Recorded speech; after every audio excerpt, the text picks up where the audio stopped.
my desire was to try and really study the material that was on the website and the exhibition platform and understand what kinds of lines I could draw out of this. I also started making mind maps. These mind maps became almost like cloud clusters. Out of these mind maps came a very important question, which is, how do you measure a cloud? It was the provocation of how do you think about the monsoon, London as a monsoonal city. And I thought this was quite a complex and big question, and it needed to be reframed slightly, reframed for people to scale it to something that they could manage.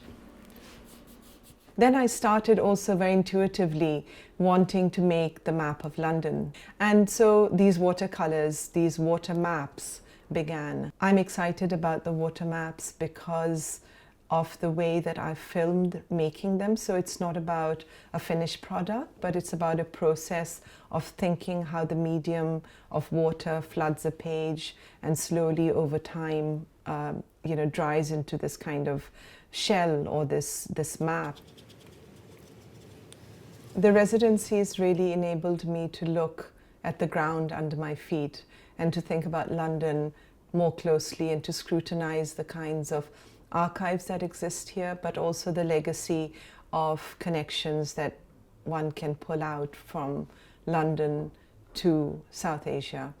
The question of how London is a monsoonal city is also something I think about in a historical context.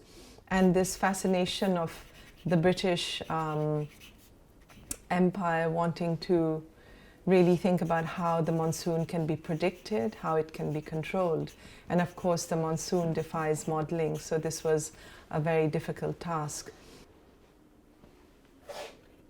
It's quite an unusual challenge to do an artist residency virtually. And so one of the ways that I started doing some research was really to look at archives within London and different bodies of research that already exist.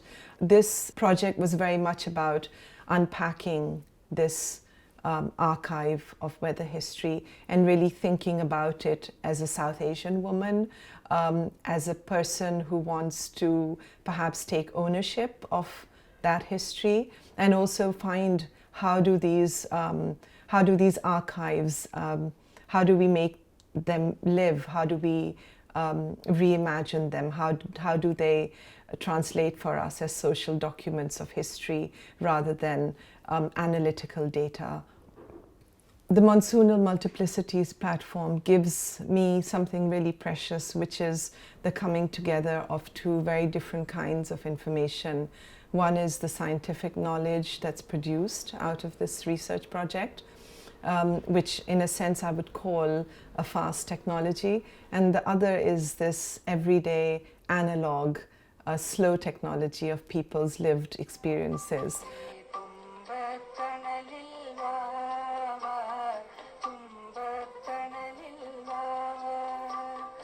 As a cultural practitioner, I also feel that it's very important to engage with other disciplines. I wanted to see how I could, through my practice, make this very rich body of research more accessible, or perhaps just accessible in a different way.